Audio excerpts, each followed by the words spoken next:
Yes, we're the hosts. Thank you for introducing us. Who is this lady? I don't know. She's always been bring us in. Bringing us in. She's always bringing us in. What a nice lady. You know what? She never complains. Nothing. Yeah. She just reads the same intro. When I was a little kid, there was a hymn that we used to sing, and it was like a Bible hymn. Yeah, it was like it was bring them in, bring them in. That's what's good. Is that the hymn that's going in your head? So but it's so funny how a lot of people don't understand, but a lot of hymns were written like with battle type, marching type. Dun, dun, dun, dun, dun, dun, dun, dun. They were probably perfect for the Crusades. Yes. And probably even more perfect for the Children's Crusade. Let's talk about how insane that is, you know? Yeah, we won't go there. And then Speaking you got the deeper, insanity, you get the deeper, more orchestral ones for the Spanish Inquisition. Before we get into this article, I want to go macro with this. Oh, I like macro. Well, I'm drinking my green juice. Yes, he's got some super green juice. Helps the pH out.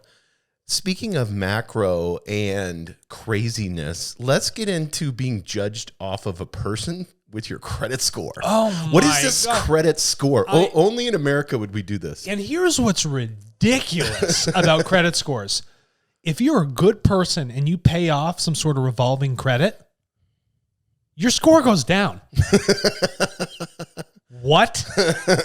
I don't understand their algorithm. It's designed right to keep people in a financial form of slavery.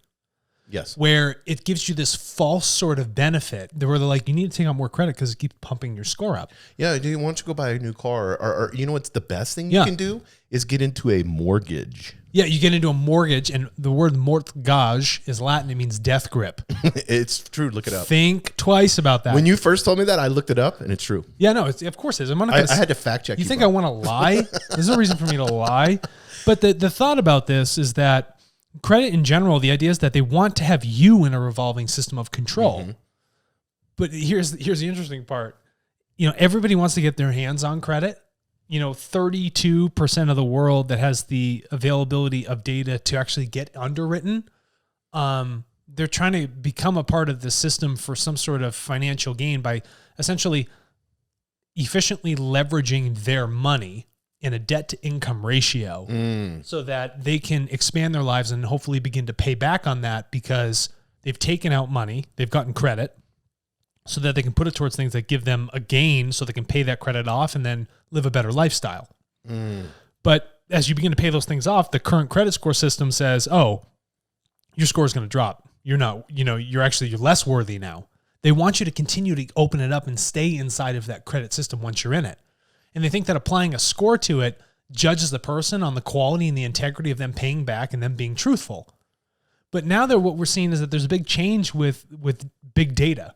Is that people all over the globe that never had access to credit, they were essentially redlined from it. Only specific, socioeconomic groups could afford to have credit or allowed to get it. Now, with the data that we're creating, you can start to underwrite people on information that was albeit abstract before, but now because we're recording it, it can be analyzed and put into some sort of, actuary table to define what the risk of that person might be.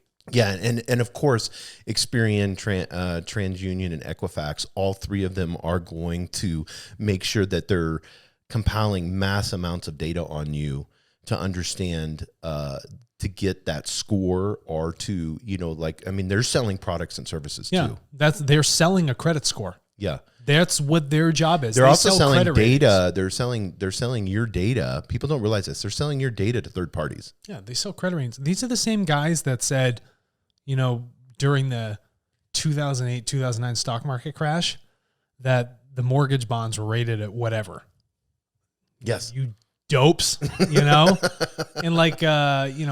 anyway, just like any sort of credit scoring system it's really been, to put it lightly, just bullshit. Yes. It's been a bad system. Yes. It's prevented people from having certain forms of economic opportunity, and it's only left it out to a few. But now, through big data, they have the ability to take in a huge new body of inputs, data inputs, that will help indicate towards creditworthiness, and they can test and retest those inputs. Mm-hmm. So maybe they think the way someone drives a car is going to determine, how well they pay back on something. Well, I mean, it could be this way. For instance, especially when you think of an automobile, you could say, Capital One is probably one of the biggest banks for auto loans. Yes. You can they could look at it and say, well, they may be a 640, but the last 3 auto loans that they've had, they don't pay their other bills, but they pay their auto loans on time. Yeah. So the risk factor of that is looking at it and saying, well, they probably, since they've done 3 autos that well, even though they have a lower score, we'll go ahead and approve them at a lower rate because we know they'll make that payment. Yeah, because on the automobile side of things, it's more important for them to focus on it. Yes, yeah. They find value in paying that off because they need that sort of transportation. And that's a simplistic way of looking at it. But these banks are dependent upon, when you go apply for a mortgage, what are they going to do? They're going to pull all 3. They're going to pull from Experian, Equifax, and TransUnion. Yeah, because each one of them has a different way of defining the quality of you. And guess what? Oh, that sounds so bad. Never had any say in the matter. No. And so now when we look at the application of big data, it opens it up to all demographics, and how we analyze people starts to become a more full-bodied picture, more truthful picture of who they are. So let's say Experian came to you and said, hey, CEO TARTLE, Experian wants to purchase data and we want to find a more truthful view of our consumer. What do you want to know? You want to ask them why they don't want to pay off their loans, or why they can't, or why they run into some sort of economic trouble? The way you rate things is going to be a lot different now. And we can offer you any sort of granularity on that data because you're the one creating that data packet, right? That is bespoke to Experian, that you're going to go then purchase from those people. And if you want to subscribe to their behaviors over a subset of time, you can do that. But you're going to have that direct connection, that bridge with them through the marketplace. Yeah, and I know, there's life events that cause credit issues. But they don't give a shit about that. Yeah, whether it's medical bills, whether it may be divorce. Divorce is a big one. They don't care. Right. You're a number. This was your rating. And they look at it, here's the contractual agreement you said you were going to pay back on this loan. You're not paying it. They don't care what happens or what's in between. But I think so that in between in big data, how does the in between in big data? Let's talk about that. Yeah. The old world was inflexible. And now that big data's come in, the credit models have to become more flexible. Yes. And they're not going to be as historical looking. They'll be more real time.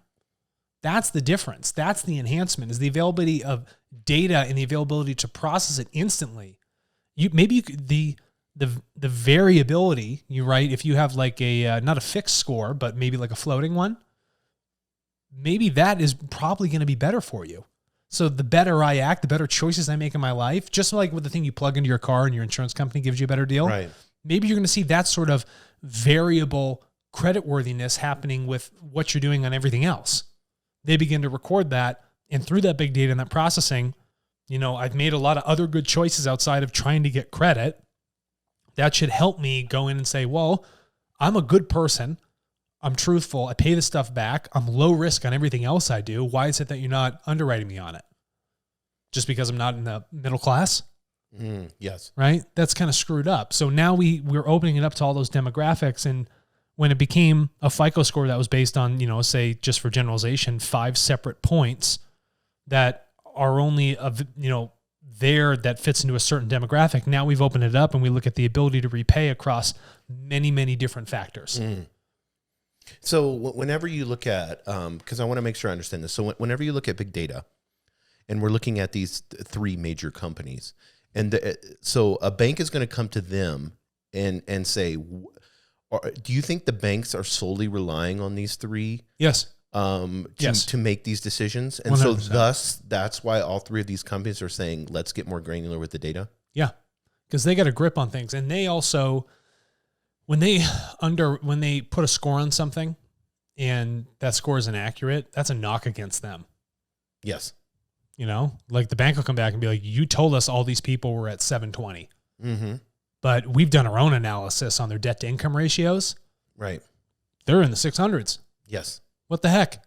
And so they want to prevent those things from happening, and they want to be even more granular so that they have a deeper assurance in their credit scores. These people live in a world of applying numbers to people and defining them by measurement of some linear scale, even when human beings are nonlinear.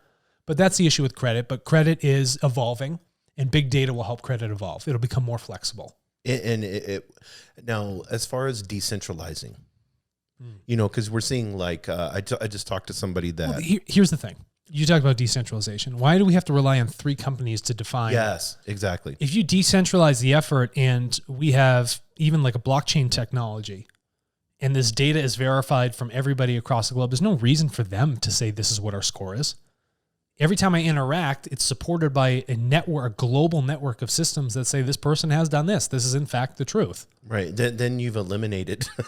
You've eliminated the need for them. Yeah. And so then just us acting as human beings, interacting in this decentralized format naturally gives us our own rating. And China does this in a, how do I say this gently?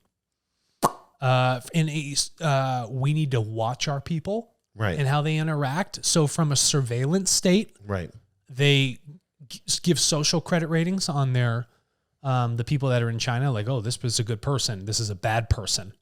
But if you expand that in a decentralized, more unifying effort, there's no reason to have these 3, credit scores bureaus be like, oh, this is this, this is this, this is this. They're no longer really necessary, but they're trying to stay reliant because credit hasn't moved into a decentralized effort. It's still centralized across these 3 companies. Yeah, and it's so funny. You see all these. This is decentralized. You know, you see all these crowdfunding, and you can see people literally going on there and getting millions of dollars based off of an idea that they put on a website with a video. Yeah, you know, and so no bank would lend money to somebody that walks into the door and says, "Here's a 1-page summary, and here's a video." It's too nebulous for a bank that, and banks are inflexible because they're burdened by certain banking laws, and as they should be. I mean, banks have, I don't want to get into it, it's too political, but the things that are more nebulous where there can be support and trust and a payback to the people that are investing in it